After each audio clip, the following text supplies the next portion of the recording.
ചിലപ്പതികാരം തമിഴിലെ പഞ്ചമഹാകാവ്യങ്ങളിൽ പ്രഥമഗണനീയമായ ഇളങ്കോവടികളുടെ ചിലപ്പതികാരം.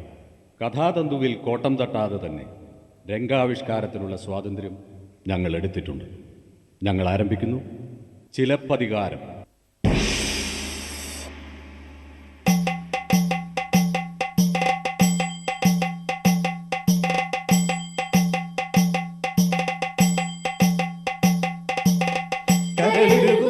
ചൊല്ലിടാം പതിവ്രതൻ കഥനം ചൊല്ലാം, കരളുരുകും കഥ ചൊല്ലിടാം പതിവ്രതൻ കഥനം ചൊല്ലാം. കണ്ണിൽ തീ തിരയിളകുന്ന കണ്ണകിതൻ കഥ ചൊല്ലിടാം, കണ്ണിൽ തീ തിരയിളകുന്ന കണ്ണകിതൻ കഥ ചൊല്ലിടാം.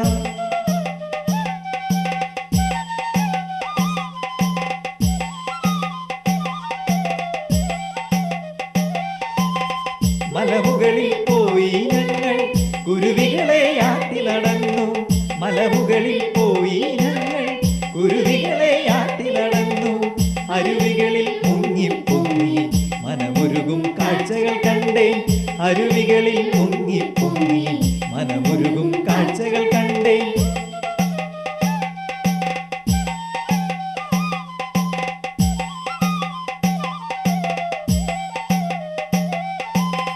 വേങ്ങമരത്തണലിൽ കണ്ടു ഒറ്റമുല പെണ്ണിൻ ദുഃഖം, വേങ്ങമരത്തണലിൽ കണ്ടു ഒറ്റമുല പെണ്ണിൻ ദുഃഖം.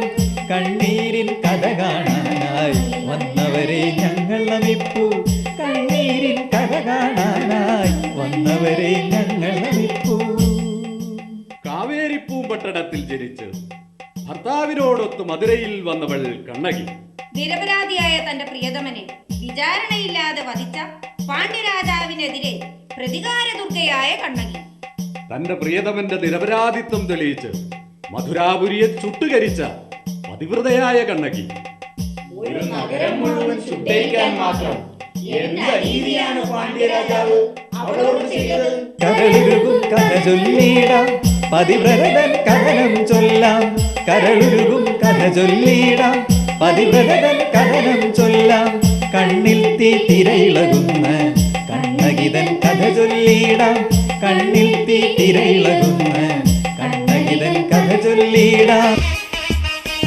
കാവേരിപ്പൂമ്പട്ടണം ഏകഛത്രപതി ചോഴന്റെ പ്രജാവലിയിൽ അഗ്രഗണ്യനായി സമ്പൽ സമൃദ്ധി കൊണ്ട് ധർമ്മമാർഗത്തിലൂടെ നേടിയ സമ്പത്ത് മുഴുവൻ പൗരന്മാർക്ക് ദാനം ചെയ്ത് ജീവിക്കുന്ന മാച്ചാത്തുവാന്റെ പുത്രൻ കോവലനും നാഗപുരിയിലും നാഗലോകത്തും മാത്രം ലഭ്യമായിരിക്കുന്ന സർവസുഖങ്ങളോടും കൂടി പുകഴാർന്നു വിളങ്ങുന്ന കാവേരി പൂമ്പട്ടണത്തിൽ കാർമേഘ തുല്യം ദാനശൗര്യതയാർന്ന മാനായ്ക്കന്റെ കുലത്തിലെ പൂങ്കൊമ്പിലെ സുവർണലത കണ്ണകിയും രോഹിണി നക്ഷത്രത്തിൽ പരിണയം കഴിഞ്ഞ് അഗ്നിപ്രദക്ഷിണം ചെയ്യുന്നത് കാണുന്ന കണ്ണുകൾക്ക് സുഹൃതം.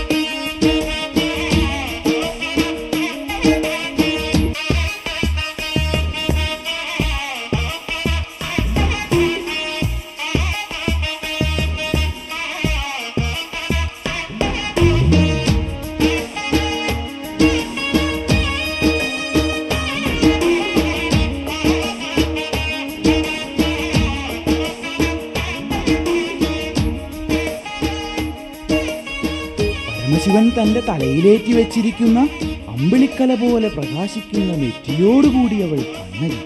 ലോകത്തിൽ കണ്ടുവാഴ്ത്തപ്പെടുന്ന മുരുകദേവനാണിവൻ. ലക്ഷ്മീദേവിയുടെ രൂപലാവണ്യവും അരുന്ധതിയുടെ ചാരിത്രവും ഒത്തുചേർന്നവളാണിവൾ. കാമദേവനെ പോലെ സുന്ദരനാണിവൻ. കണ്ണിലും കരളിലും നിന്റെ കാന്തൻ നിന്നെ പിരിയാതിരുന്നിടട്ടെ, കോത്തകൈ വിട്ടു പിരിഞ്ഞിടാതെ നിത്യവും ഒന്നിച്ചു വാഴങ്ങൾ.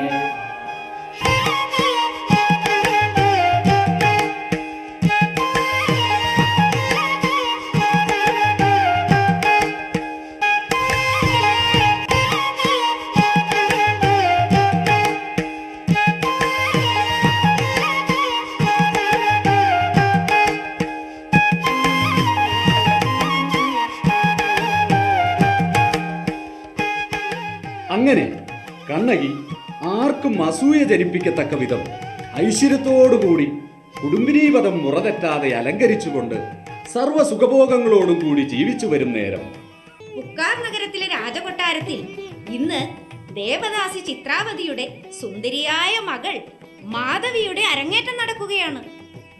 സ്വർലോക നർത്തകിയായ ഉർവശിയുടെ വംശജയാണ് മാധവി. സൗന്ദര്യം, സംഗീതം, നൃത്തപാടവം എന്നിവയിൽ തികവുറ്റവളാണ് മാധവി. രാജസദസ്സിൽ വെച്ച് തന്നെ ആ സുന്ദരിയുടെ അരങ്ങേറ്റവും നടക്കുന്നു.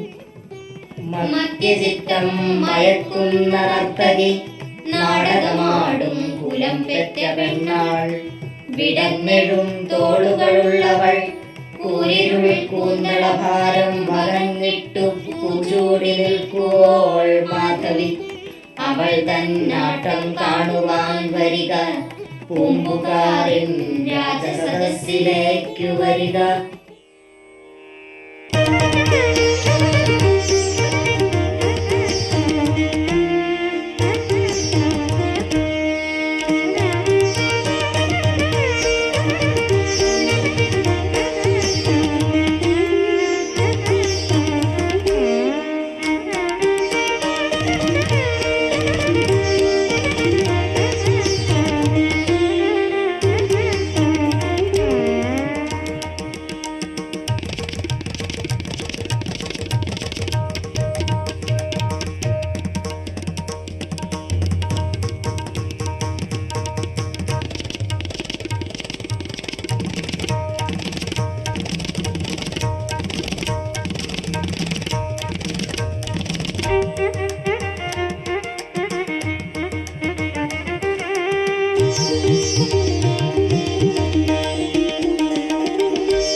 പുരുഷായുസ് മുഴുവൻ ആനന്ദിക്കാൻ ഈ ഒരു ദിവസം മതി. മാധവിയുടെ നൃത്തം കണ്ടിട്ടാണോ ഭരതമുനി നാട്യശാസ്ത്രം രചിച്ചത്? ഇവളുടെ നൃത്ത സൗന്ദര്യത്തിനു മുൻപിൽ ത്രിലോക സുന്ദരികൾ പോലും നാണിച്ച് തലതാഴ്ത്തിയിരിക്കാം. സുവർണ നിർമ്മിതമായൊരു പൂങ്കൊടി നൃത്തം ചെയ്യുന്നുവോ എന്ന് തോന്നിക്കും വിധത്തിൽ നാട്യവിധികളെ മുറുകെ പിടിച്ച് താണ്ഡവലാസ്യാദി നൃത്തവിശേഷങ്ങളെല്ലാം ആടിക്കാണിക്കയാൽ മാധവി നാം അതീവ സന്തുഷ്ടനായിരിക്കുന്നു.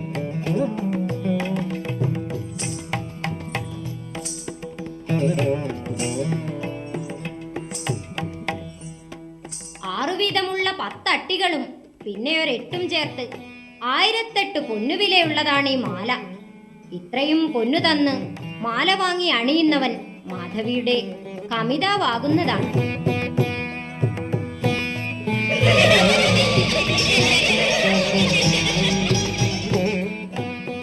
ആറുവീതമുള്ള 10 അട്ടികളും പിന്നെ ഒരു 8ഉം ചേർത്ത് 1008 കഴഞ്ച് പൊന്നു തന്ന് ഞാൻ ഈ മാല സ്വന്തമാക്കുന്നു. മാധവിയോടൊത്തു ചേർന്ന മാത്രയിൽ കുറ്റമറ്റൊരു മഹത്വം പുലർന്ന തൻ പത്നിയെയും പെറ്റ ഗേഹത്തെയും പാടെ മറന്നുപോയി കോവലൻ. പെണ്ണാശയേറി വിവേകശൂന്യനായി തീർന്നു പോയി. മിത്രങ്ങൾക്ക് തണലും ശത്രുക്കൾക്ക് കൊടുംവെയിലും നൽകുന്ന ചോഴകുലത്തിന്റെ ഒറ്റക്കുട പോലെ പൂക്കൾ വിടരുന്ന നിശാവേളയിൽ ഒളിപരത്തിക്കൊണ്ട് വാലിൽ ഉദിച്ചുയരുന്ന ചന്ദ്രൻ കോവലനോട് ചേർന്ന മാധവിക്ക് കുളിർമയും ഭർത്തൃവിരഹിതയായ കണ്ണകിക്ക് ചൂടും ഒരേ സമയം തന്നെ.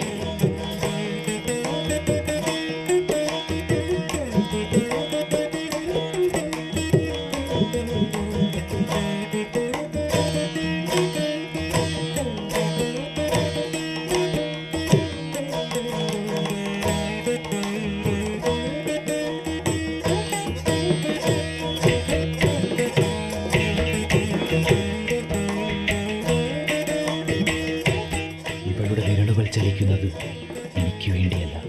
ഇവളുടെ കണ്ണുകൾ തിരിയുന്നത് എന്നെയല്ല. ഇവളുടെ അതരങ്ങൾ മന്ത്രിക്കുന്നത് എന്നെക്കുറിച്ചല്ല. സമയമായി, നമുക്ക് പോകാം. സമയമായി, നമുക്ക് പോകാം. നേരമായി ഇന്നിനി പോകാം എന്നു നേരെ പറഞ്ഞ നേരത്തും ഒപ്പം എണീറ്റില്ല പെണ്ണാൾ. ഉടൻ കോവലൻ പോയാനകലെ ഉള്ളിൽ കേവല വൈരാഗ്യമോടെ.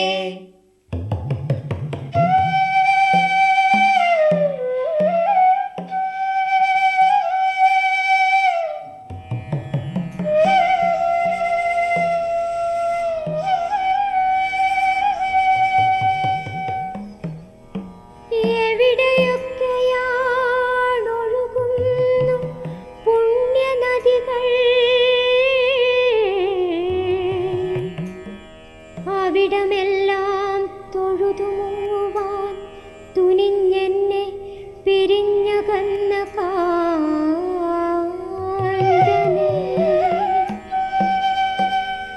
ഇവിടെ കൊണ്ടുതരേണം ദൈവമേ.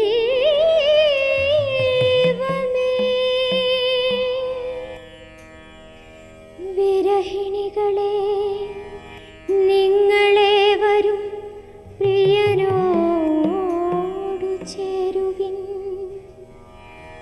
ഇന്നു കാന്തൻ വന്നു ചേർന്നില്ലെന്നു വരികിലും നാളെയെങ്കിലും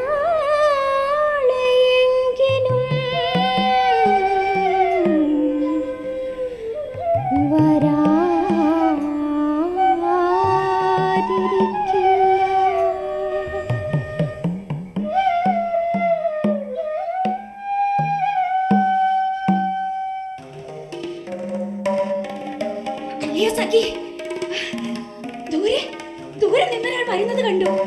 അകലെ നിന്ന് കണ്ടപ്പോൾ ഏതോ രാജാവാണെന്ന് കരുതി. അടുത്ത് ചെന്നപ്പോ എനിക്ക് മനസ്സിലായി, അത് കോവലനാണ്.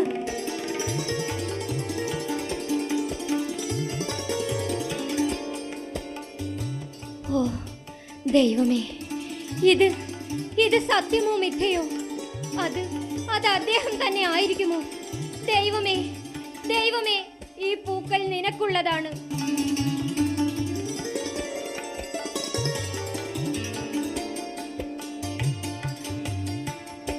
പ്രിയേ, പൊറുക്കുക.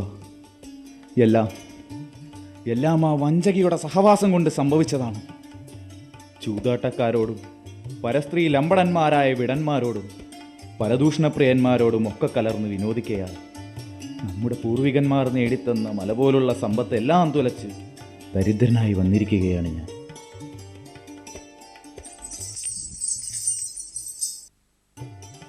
അങ്ങ് വിഷമിക്കേണ്ട.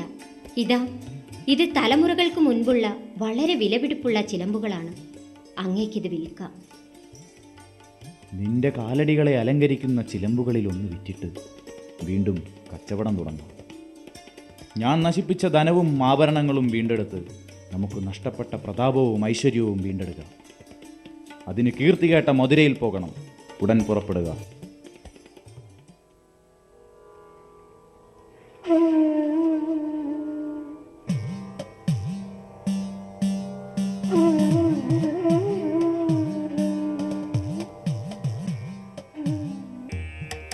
രാത്രി തൻ അന്ത്യയാമങ്ങളിൽ കോവലനും കണ്ണകിയും യാത്ര തുടരവേ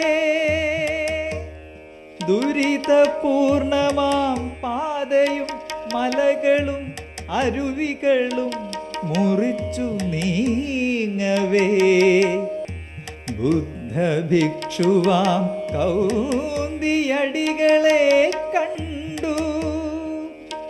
വിവരങ്ങൾ തിരക്കി അവർ തൻ മിത്രമാ ഇടയ സ്ത്രീയാ മാതരി തൻ അരുകിലേൽപ്പിച്ച് അവർ തൻ കുടിലിൽ കണ്ണകിയെ സുരക്ഷിതയാക്കി. ഒറ്റ ചിലമ്പുമായി കോവലൻ മധുരാപുരിക്ക് യാത്രയായി. മധുരാപുരിക്ക്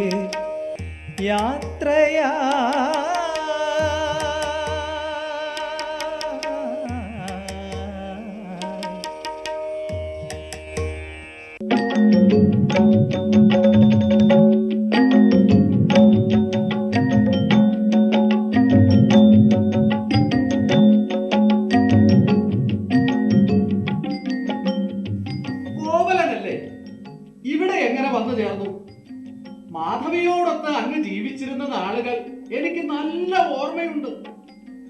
അങ്ങയുടെ ആഗ്രഹപ്രകാരം തന്നെ മാധവിയിൽ അങ്ങേക്ക് ജനിച്ച കുട്ടിക്ക് അവർ മണിമേഖല എന്ന് പേരിട്ടു. എങ്കിലും ഞാൻ അതിശയിക്കുകയാണ്. എത്രയോ സത്കർമ്മങ്ങൾ ചെയ്ത് പുണ്യമാർജിച്ച അങ്ങേക്ക് എങ്ങനെ ഈ കഷ്ടദശ വന്നു? മുൻജന്മ ദുഷ്കൃത ഫലമായിരിക്കാം. എൻ്റെ അവസ്ഥ ഇന്ന് വളരെ പരിതാപകരമാണ്. ഞാൻ നശിപ്പിച്ച മുതൽ വീണ്ടെടുക്കാനായി മധുരയിൽ വാണിജ്യം നടത്താൻ ആഗ്രഹിക്കുന്നു. ഈ ചിലമ്പ് വിൽക്കാൻ താങ്കൾ എന്നെ സഹായിക്കാമോ? അത്രയോളോ? അതാ അദ്ദേഹം രാജകൊട്ടാരത്തിലെ തട്ടാനാണ്. മഹാറാണിക്ക് അണിയാൻ തക്ക വില പിടിച്ച ഒരു ചിലമ്പ് എൻ്റെ കൈവശമുണ്ട്. ഇതിൻ്റെ വില നിർണ്ണയിക്കാൻ കഴിയുമോ?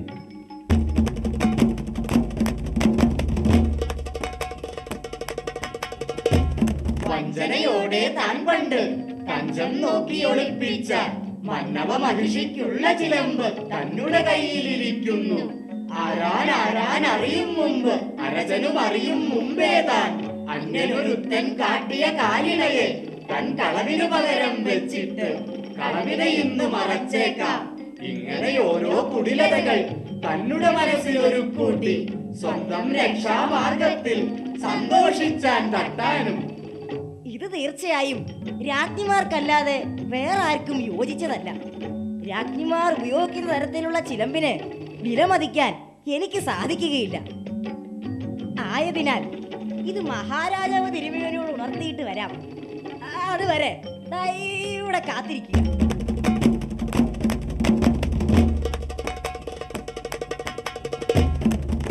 ചൂടിയ രാജ്ഞിയുടെ നഷ്ടപ്പെട്ട ചിലമ്പിപ്പോൾ കിട്ടാൻ തരമായി സന്തോഷം. തികഞ്ഞൊരു കള്ളന്റെ അരികിൽ ചെന്ന് അന്വേഷിപ്പിൻ.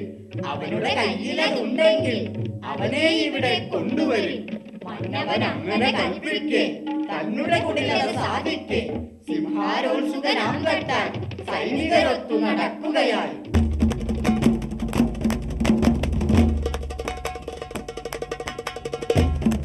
എന്താ പേര്? കോവലൻ. നാടേ ഞാൻ പൂമ്പുക്കാറിൽ നിന്നാണ്.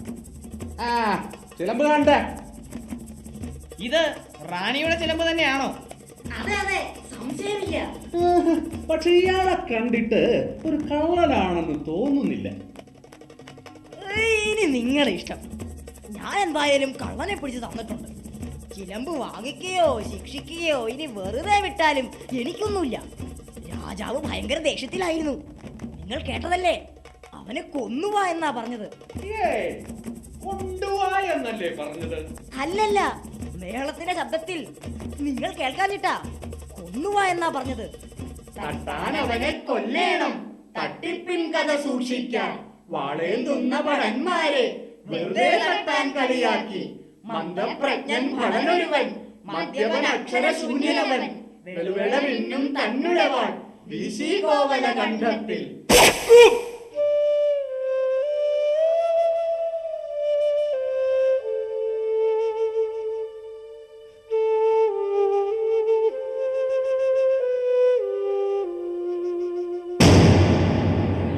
ഏയ് ഏയ് രാജഭടന്മാർ ഒരാളെ കൊന്നു. ഒരു കള്ളനാണത്രേ. സാധാരണ കള്ളനല്ല, റാണിയുടെ ചിലമ്പ് കെട്ട പെരുങ്കള്ളൻ. ഉക്കാർനഗരിൽ നിന്ന് വന്നതാണത്രേ. ഏ? അതെയോ? അതെ. ആ.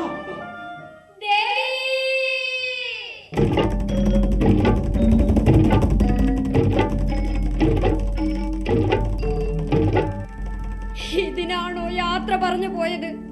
ഇതിനായിരുന്നോ അവസാനമായി തിരിഞ്ഞു നോക്കിയത്? ഇല്ല, ഞാനിത് സഹിക്കില്ല. ഹേ പഞ്ചഭൂതങ്ങളെ, സൂര്യചന്ദ്ര താരാഗണങ്ങളെ, കാറ്റിനെയും കടലിനെയും തുങ്കശൃംഗങ്ങളെയും സൃഷ്ടിച്ച ജഗത് പിതാവേ, ഇത് കണ്ണകി ചെയ്യാത്ത കുറ്റത്തിന് ശിക്ഷ അനുഭവിച്ച കോവലന്റെ പത്നി, എന്റെ കണ്ണുനീർ ഈ പാണ്ഡ്യഭൂമിയിൽ വീണ് സർവസംഹാരത്തിന്റെ വിത്തുകൾ വിതച്ചാൽ എന്നെ പഴിക്കരുതേ. ദൈവമുണ്ടോ മധുരാപുരിയിൽ, ദൈവമെന്നൊരാളുണ്ടോ അവൾ ചോദിപ്പൂ. മൂർച്ചയേറിയ വാളാൽ അവൾ തൻ കാന്തന്റെ പൂങ്കഴുത്തു മുറിച്ചു കൊന്നീ വിധം രാജധർമ്മം കളങ്കിതമാക്കിയ പാണ്ഡ്യനാട്ടിലും ദൈവമോ വിഡിത്തം. ക്രൂരനാം പാണ്ഡ്യ മന്നവനോടതിൻ കാരണം ചോദിക്കാൻ അടങ്ങില്ലെന്നും ചൊല്ലിയവൾ നേരെ നടന്നാൾ പാണ്ഡ്യന്റെ രാജസന്നിധിയിൽ ചെന്നെത്തി. അശ്രുപൊഴിയുന്ന കണ്ണുകളോടുള്ള പെൺകൊടി, നീ ആര്? രാജധർമ്മം വെടിഞ്ഞു നടക്കുന്ന രാജാവേ, എനിക്ക് ചിലത് പറയാനുണ്ട്. സർവ തേജോനിധികളായ ദേവന്മാർക്ക് പോലും അത്ഭുതം ജനിപ്പിക്കുന്ന നീതിക്ക് പുകൾപെറ്റ ചോഴരാജാവിനാണ് ഞാൻ പിറന്ന നഗരി. ഒരാക്ഷേപവും പറയാനില്ലാത്ത പുകഴാർന്നു വിളങ്ങുന്ന പെരുങ്കുടി മാച്ചാത്തുവാന്റെ പുത്രൻ ദുഷ്കൃതങ്ങളുടെ ഫലമെന്നോണം ഈ നഗരത്തിൽ വന്ന് എൻ്റെ കാൽച്ചിലമ്പുകളിലൊന്ന് വിൽക്കാൻ ശ്രമിക്കവേ നിന്നാൽ വധിക്കപ്പെട്ട കോവലന്റെ ധർമ്മപത്നി കണ്ണകിയാണു ഞാൻ. ദേവതയെ പോലെ ശോഭിക്കുന്ന യുവതി, കള്ളനെ വധിക്കുക എന്നുള്ളത് രാജനീതിയിൽപ്പെടുന്നതല്ലേ? ധർമ്മനീതി പടരാത്ത പാണ്ഡ്യപുരിക്ക് നാഥ, ഒരു ചോദ്യം, ഒരേ ഒരു ചോദ്യം. അങ്ങയുടെ പത്നിയുടെ നഷ്ടപ്പെട്ട ചിലമ്പിനുള്ളിലെ തരികൾ എന്താണ്? തീർച്ചയായും അത് മുത്തുകളാണ്. എങ്കിൽ കാണുക, എൻ്റെ പൊൻചിലമ്പിനുള്ളിലെ തരികൾ അത് മാണിക്യക്കല്ലുകളാണ്. പതിവ്രതകളാൽ അലങ്കൃതമായ കാവേരി പൂമ്പട്ടണത്തിലാണ് ഞാൻ ജനിച്ചത്. ആ നഗരത്തിൽ പിറന്ന ഒരു സ്ത്രീരത്നമാണ് ഞാനെങ്കിൽ എൻ്റെ പാതിവ്രത്യത്തിന്റെ ശക്തിയിൽ ഈ മധുരാ നഗരം ചുട്ട് ചാപലാകട്ടെ.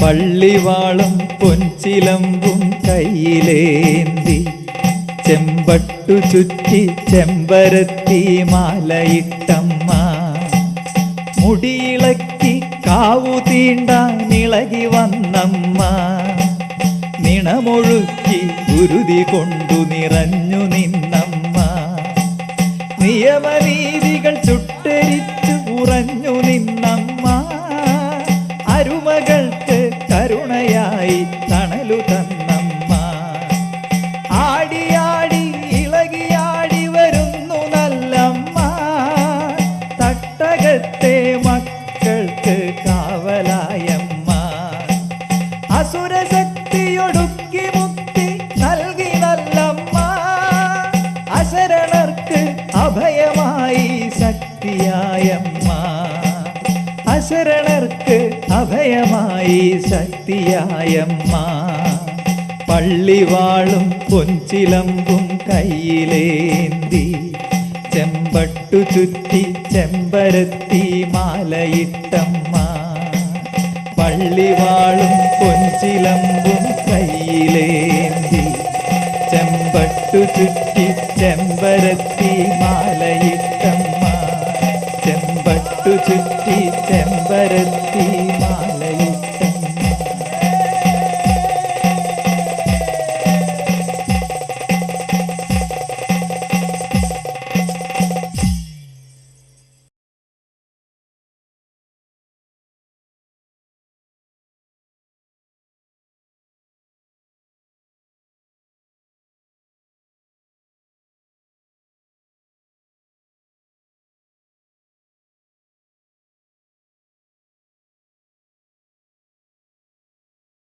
നാടകവും നൃത്തവും സമന്വയിപ്പിച്ചുകൊണ്ട് ചിലപ്പതികാരം ഈ കൊച്ചുകുട്ടികൾ വേദിയിൽ അവതരിപ്പിച്ചപ്പോൾ എനിക്ക് തോന്നിയത് നാളെക്കുറിച്ച് നമുക്ക് വേവലാതിപ്പെടേണ്ട ആവശ്യമില്ല എന്നാണ്.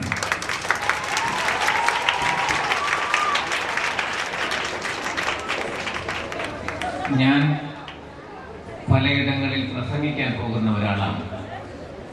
ഈ പ്രസംഗങ്ങളിലൊക്കെ മതസൗഹാർദ്ദത്തെക്കുറിച്ചും ഞാൻ സംസാരിക്കാറുണ്ട്. ഞാനൊരു ബൈബിൾ നാടകം ചെയ്തിട്ടുണ്ട്, ഒരു മെഗാ ഷോ. 100 പേർ അതിനകത്ത് അഭിനയിക്കുന്നുണ്ട്. എനിക്ക് വളരെ ധൈര്യമായി പറയാം, ഇവിടെ ഇരിക്കുന്ന സന്യാസിമാരെ അല്ലെങ്കിൽ സന്യാസിനിമാരെ പോലെ തന്നെ ബൈബിൾ ഒരുപാട് വായിച്ചിട്ടുള്ള, മനസ്സിലാക്കാൻ ശ്രമിച്ചിട്ടുള്ള ഒരാളാണ് ഞാൻ. 100 പേർ അതിൽ അഭിനയിക്കുന്നുവെങ്കിൽ ആ 100 പേരും ക്രിസ്തുമത വിശ്വാസികളല്ലായിരുന്നു എന്നതാണ് എനിക്ക് പറയാൻ തോന്നുന്നത്. ഞാൻ എപ്പോഴും മതസൗഹാർദ്ദത്തിന് വേണ്ടി പ്രസംഗിക്കുമ്പോൾ ഈ കാര്യം പറയാറുണ്ട്. അതുപോലെയാണ് ക്രിസ്തോസൻ തിരുമേനി. അദ്ദേഹം ഡോക്ടറേറ്റ് എടുത്തതിൽ ഒരു വിഷയം ഭഗവത്ഗീതയായിരുന്നു. ഇന്ന് മാനേജർ അച്ഛൻ എനിക്ക് ഗണപതി വിഗ്രഹം തന്നപ്പോഴും എനിക്ക് ഈ വികാരമാണ് ഉണ്ടായത്. മതസൗഹാർദ്ദത്തിൻ്റെ പാഠങ്ങൾ ഇതിൽ നിന്ന് നമ്മൾ പഠിക്കുന്നു. ഇന്നിപ്പോൾ ചിലപ്പതികാരം കണ്ടപ്പോൾ അത് വീണ്ടും അരക്കെട്ടുറപ്പിക്കുകയാണ്. ഈ ചിലപ്പതികാരത്തിലൂടെ ഒരു നല്ല സംവിധായകൻ നമുക്കുണ്ട്. ഞാൻ ചോദിച്ചു ആരാണ് സംവിധാനം ചെയ്തത് എന്ന്. മോഹൻ എന്ന് പറയുന്ന ആളാണ് സംവിധാനം ചെയ്തത്. അദ്ദേഹം ഇവിടെ എവിടെയെങ്കിലും ഉണ്ടെങ്കിൽ please come to the stage.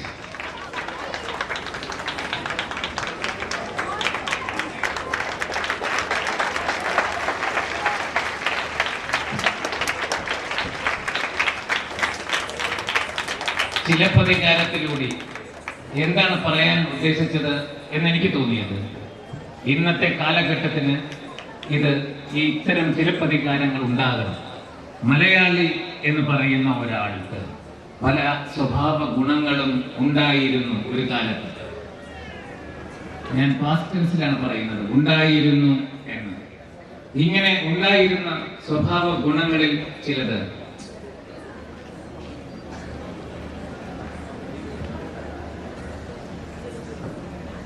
തിരിച്ചറിയുവാനുള്ള കഴിവാണ്. നല്ലതും ചീത്തയും ധർമ്മവും അധർമ്മവും നീതിയും അനീതിയും ഒക്കെ തിരിച്ചറിയുവാനുള്ള കഴിവ് മലയാളിക്കുണ്ടായിരുന്നു. ഇന്ന് അതില്ല. അതുപോലെ പ്രതികരിക്കുവാനുള്ള കഴിവ്, എവിടെയെങ്കിലും ഒരു അക്രമം കണ്ടാൽ, അനീതി കണ്ടാൽ, അധർമ്മം കണ്ടാൽ, അസത്യം കണ്ടാൽ പ്രതികരിക്കുവാനുള്ള കഴിവ് മലയാളിക്കുണ്ടായിരുന്നു. 3, സ്വപ്നം കാണാനുള്ള കഴിവ് മലയാളിക്കുണ്ടായിരുന്നു.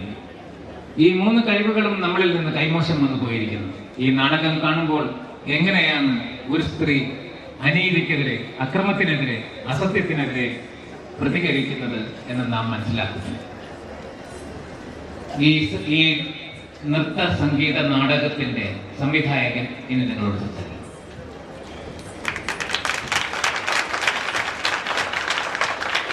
ഇത് എൻ്റെ ഒറ്റയ്ക്കുള്ള ഒരു പ്രയത്നമല്ല.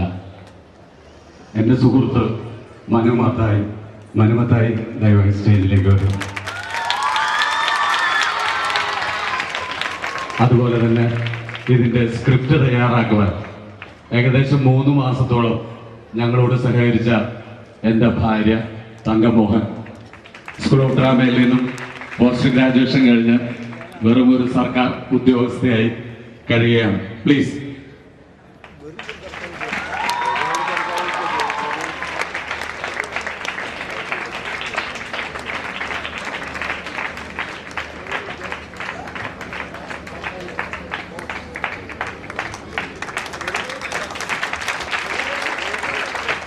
ഇതിന് പ്രത്യേകിച്ച് ഇതിന് മറുപടിയായിട്ടൊന്നും പറയാനില്ല. കൃഷ്ണമൂർത്തി സാർ, കേരളം 6 വ്യക്തി ഇതിനെ കുറിച്ച് ഇത്രയും നല്ല വാക്കുകൾ പറയുമ്പോൾ സന്തോഷം. ഒപ്പം ഞങ്ങളോട് സഹകരിച്ച കുട്ടികളോട്, ഞങ്ങളോട് എപ്പോഴും നിന്ന് പ്രവർത്തിച്ച ടീച്ചേഴ്സ്, പ്രിൻസിപ്പൽ അച്ഛൻ, മാനേജ്മെന്റ്, എല്ലാവർക്കും നന്ദി, 1000 നന്ദി.